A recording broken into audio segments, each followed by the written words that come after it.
In 1991, a French archaeological team working on the banks of the Seine River in the middle of Paris discovered 3 dugout canoes that proved to be 6,500 years old.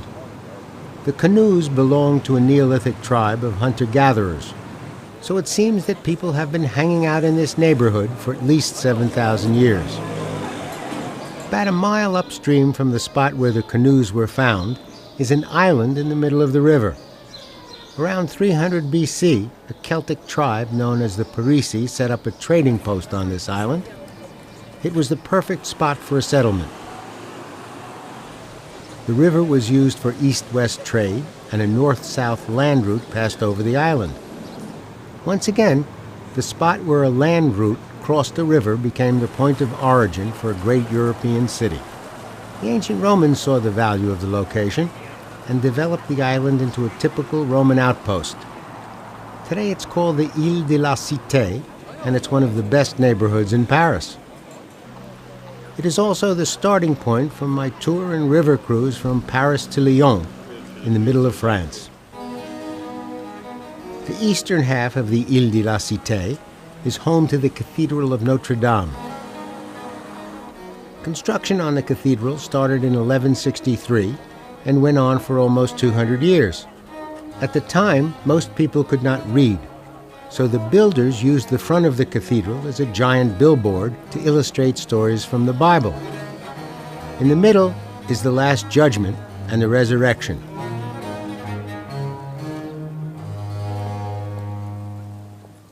In the year 250, St. Denis, a Christian missionary and the first bishop of Paris, was beheaded on this hilltop.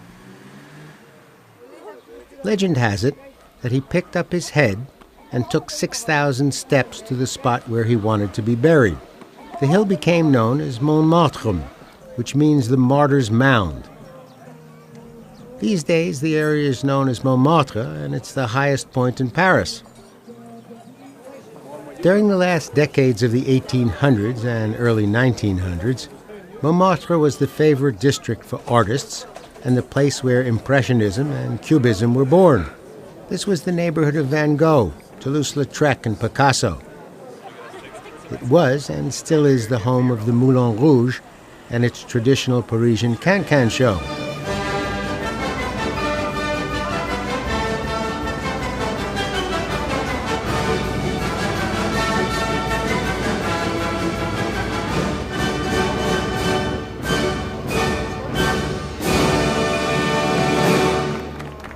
In 1896, the Moulin hosted the annual Paris Art Students' Ball, during which the first all-nude striptease was presented. The model who unveiled this new art form was arrested and taken to jail, at which point the citizens of Montmartre rioted. It appears that the right to undress completely in an appropriate public space is a basic French liberty and not to be interfered with. And so she was released. Another revolutionary triumph for French freedom that made my list of top 10 tourist sites in Paris is the Arc de Triomphe. It was commissioned in 1809 by Napoleon in order to illustrate his most important military triumphs, and its size was meant to match the dimensions of his ego. It lists 128 major battles, which are richly illustrated, and the names of his 660 favorite generals who took part in those battles. I hear that his personal recipe for the cream filling that goes into a Napoleon pastry is inscribed on the monument, but up to now no one has been able to find it. Actually, it's not so easy to find a Napoleon pastry in Paris. However, right down the block from Napoleon's tomb is La Boulangerie, a pastry shop that opened in 1901 and has been making great cakes, pastries, and breads ever since. Now, most pastry shops carry something called a millefeuille. It's French for 1,000 leaves. Same pastry cream as a Napoleon, same pastry dough as a Napoleon, but on a millefeuille, the top is powdered sugar. The top of a Napoleon, however, has icing with a brown N on a white background. The N stands for Napoleon. But when Napoleon lost at Waterloo, the pastry chefs of Paris decided to keep the pastry, but drop his initial from the top. You know, this is a tough town, and your pastry is only as good as your last battle. The Eiffel Tower was built as the entranceway to the International Exposition of 1889, which celebrated the 100th anniversary of the French Revolution, and its design was quite revolutionary. The French government held a competition and over 100 plans were submitted to the committee. The government was looking for a monument that expressed their sense of achievement. The winning design was presented by Gustave Eiffel, who until the time was considered to be a talented bridge engineer. His idea was to construct a 1,000-foot tower made of open lattice wrought iron. The plan was to keep it up for only a few years, but with the high cost of taking it down and the fun that everyone was having going up, it's still here. Until 1930, when it was surpassed by the Chrysler Building in New York City, it was the tallest structure on Earth. These days, it's the best place to get the ultimate view of Paris.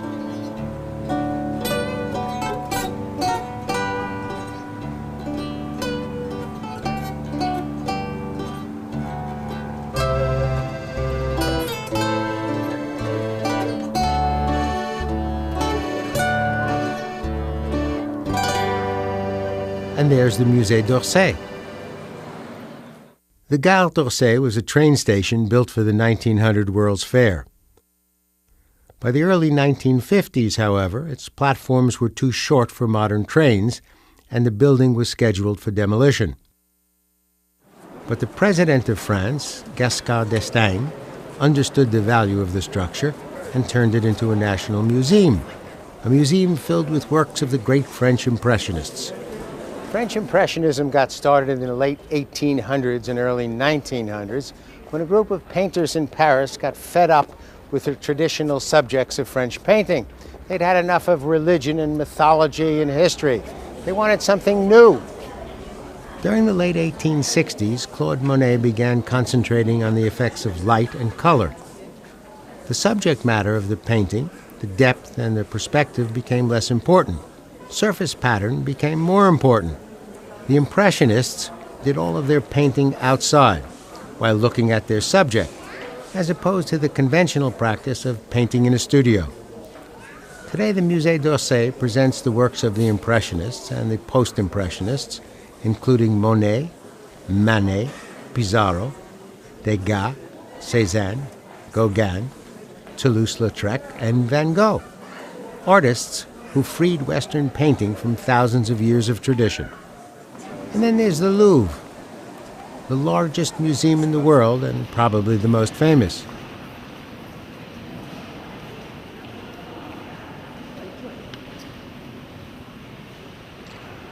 You could easily spend 5 years working your way through the main collections.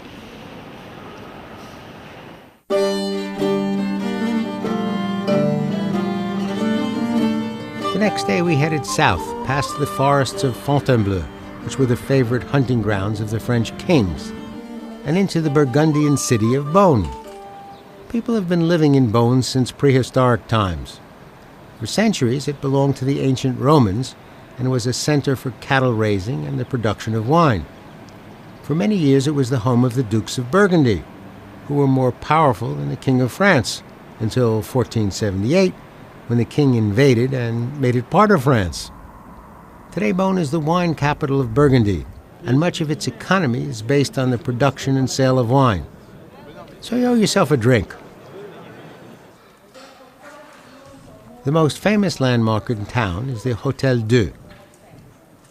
During the 1400s, Nicolas Roland was the chancellor to the Dukes of Burgundy and one of the most powerful men in Europe. Things were good for Nicholas, but not for everybody. The 100 Years' War had just ended, and there were bands of soldiers wandering around the countryside, destroying everything and everybody they could get their hands on. A plague had just begun, and 90% of the people in Beaune were destitute. But Nicholas saw an opportunity in all of this. He thought he might be able to do well by doing good. He was a bit concerned about the things that he had done to become the great lord of Burgundy and how they might look on his application to get into heaven. So Nicholas built a great hospital, a magnificent palace, a place that has become famous throughout the world. And that fame was central to his plan. Roland figured that if someone upstairs noticed what he had done, it might reduce the impact of his sins and improve his overall standing with the Almighty. This was not an uncommon practice at the time. Celestial favors were a big business, and this arrangement in no way diminished the magnificence of his charity. Much of the art created for the hospice was commissioned by Roland in order to distract the minds of the patients from their own condition and redirect their thoughts to prayer and requests for God's forgiveness. Well, let me tell you, lying in bed in a hospital and looking at the detail of the Last Judgment could certainly do that. When the well-to-do were well enough to leave, they would make a generous gift. Sometimes it was money. Money was good.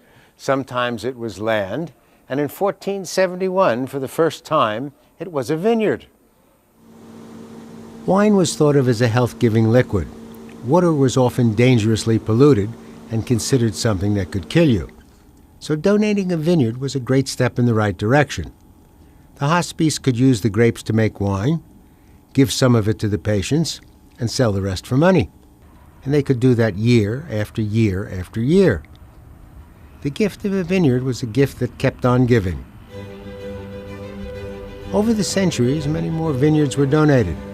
Today, the hospice has holdings on over 50 estates, and they are on some of Burgundy's best land. Each year, grapes are gathered from the hillside, and employees of the hospice make the official hospice wine.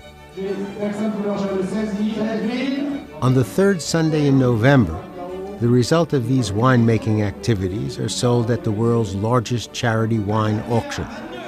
Buyers come from all over the world to bid, and many millions of dollars are raised to cover the upkeep of the hospice.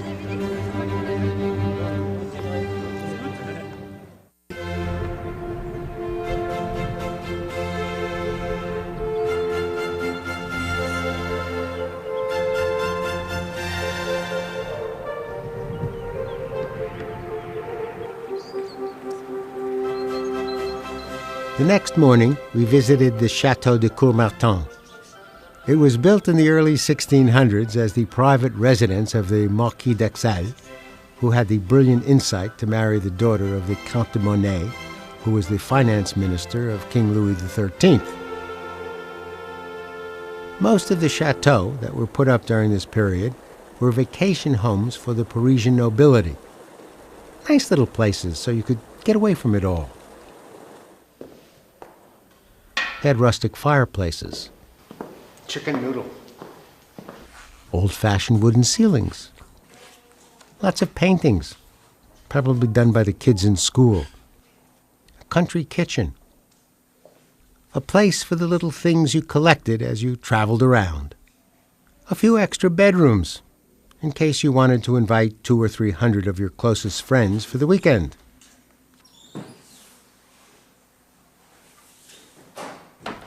And pleasant little gardens where you could grow a few herbs or vegetables or flowers, or plant your own forest. The simple life. This place was built during the time of the Three Musketeers, and I can definitely see them in the neighborhood.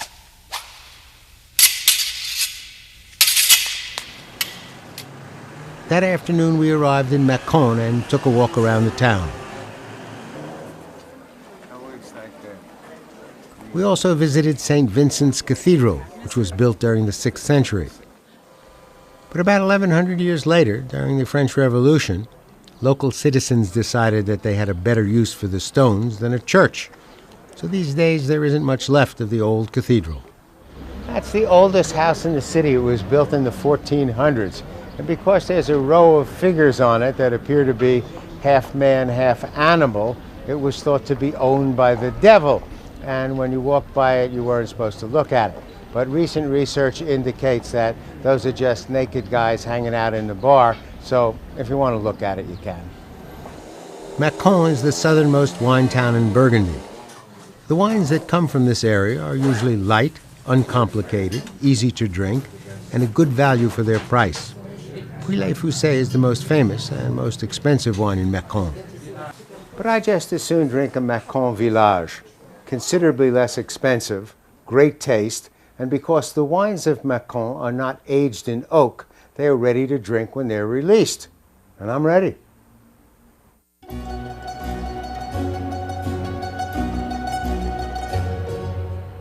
The next morning, we sailed to the city of Lyon, which was founded by the ancient Romans in 43 BC. They developed their settlement on a peninsula formed by the meeting point of two great rivers, the Rhine and the Sion. The hill above the city is called the Fauvre, probably a contraction of Forum Vetus, which is Latin for Old Forum. On the top is the Church of Notre Dame. It was built in the 1870s. It's a little flashy for some of the local residents who refer to it as the upturned elephant because of the four short towers that stick up from the corners. Even though the subject matter is the Virgin Mary, the mosaic-covered walls and floors give the inside of the building a Moorish quality. It's become a major pilgrimage site with over 1 million visitors each year.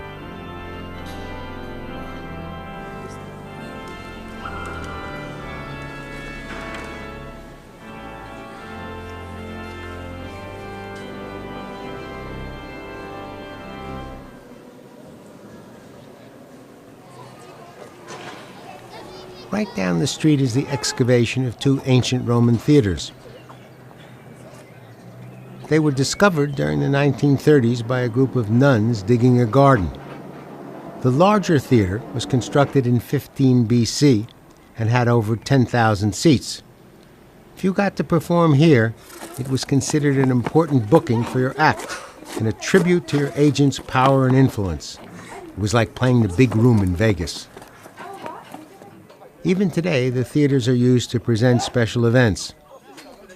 These giant Roman amphitheaters are the earliest Roman structures outside of Rome. At the base of the amphitheater's hill is Lyon's old town. During the 1400s, King Louis XI of France granted Lyon the right to hold commercial fairs that brought in buyers and sellers from all over Europe. Many of the merchants who took up residence in Lyon were from Italy, and the buildings have a similar look to the buildings that were constructed during the same time in Florence. In fact, Lyon's old town has one of the largest collections of Renaissance buildings and has been declared a UNESCO World Heritage Site. The word Renaissance literally means rebirth, and in the arts it's a reference to a period in European culture that followed the Middle Ages. It was characterized by an interest in the classical knowledge of ancient Greece and Rome. In architecture, the objective was to recreate the ancient classical structures of Rome. Harmony, balance, and proportion were the essential elements.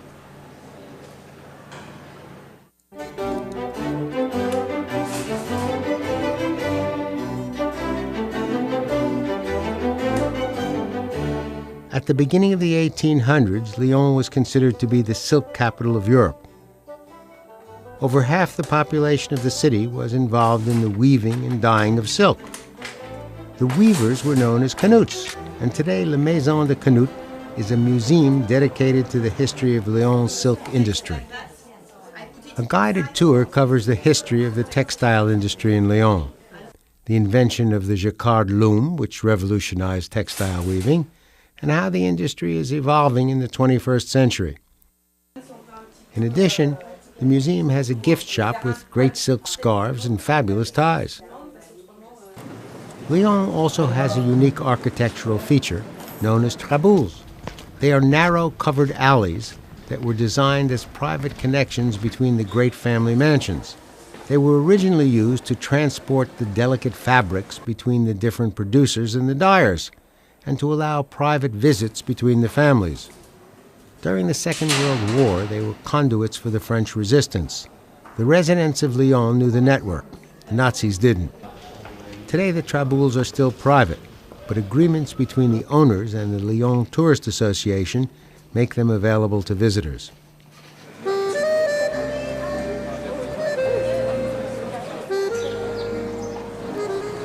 Many people say this is the town that invented modern French cuisine. Chef Paul Bocuse reinvented it in the 1970s. We sampled some of the signature dishes at Brasserie Le Nord. For starters, a chicken liver and foie gras mousse, roasted beet salad, and a puree of cod and potatoes. The main courses were pan-roasted chicken, steak in a pepper sauce, and whatever the daily special is. Today it's saddle of lamb.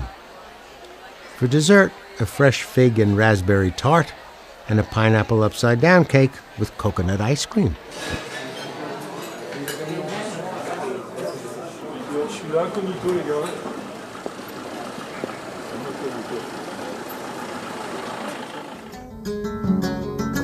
That evening we returned to our boat for a private performance by the Gypsy Kings.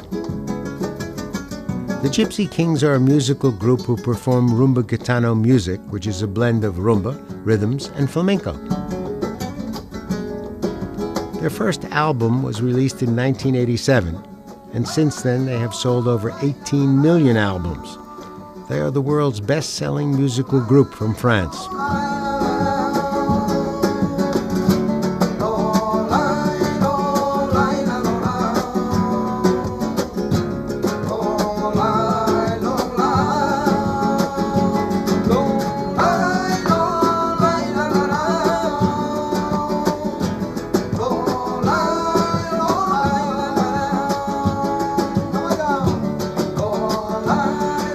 Great concert and a perfect way to end our cruise.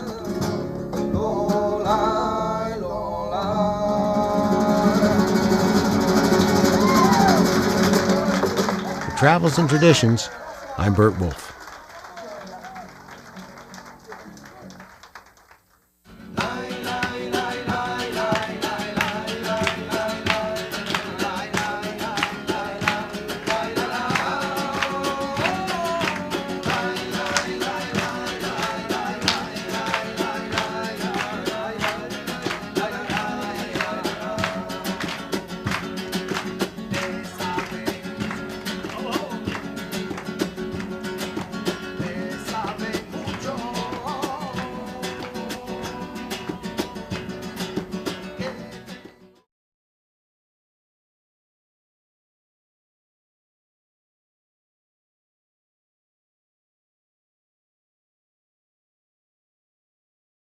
Became the point of origin for a great European city.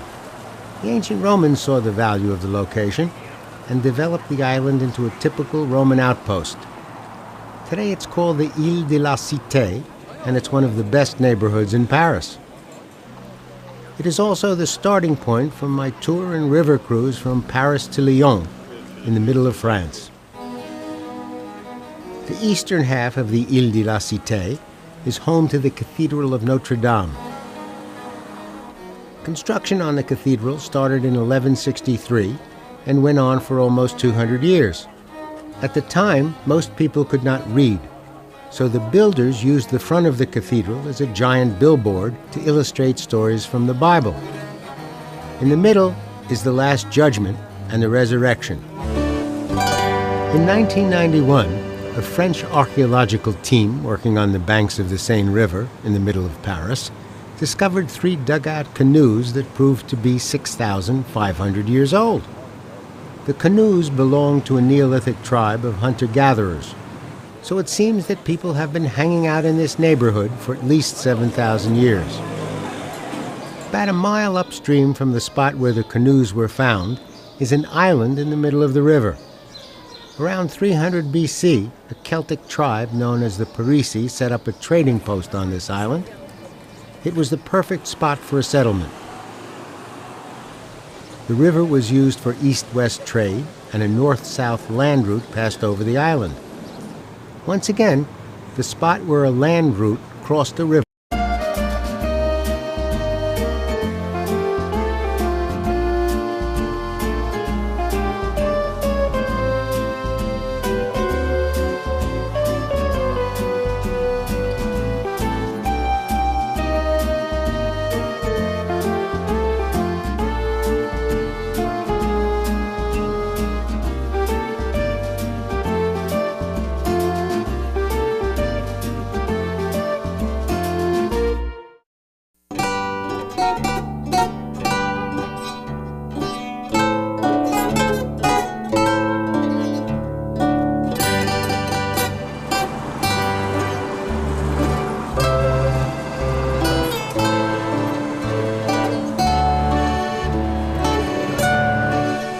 still is the home of the Moulin Rouge and its traditional Parisian can-can show.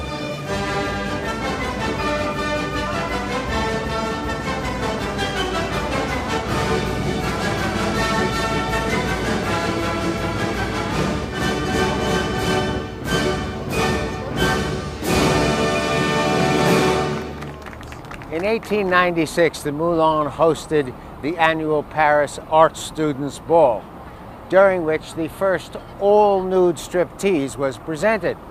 The model who unveiled this new art form was arrested and taken to jail, at which point the citizens of Montmartre rioted. It appears that the right to undress completely in an appropriate public space is a basic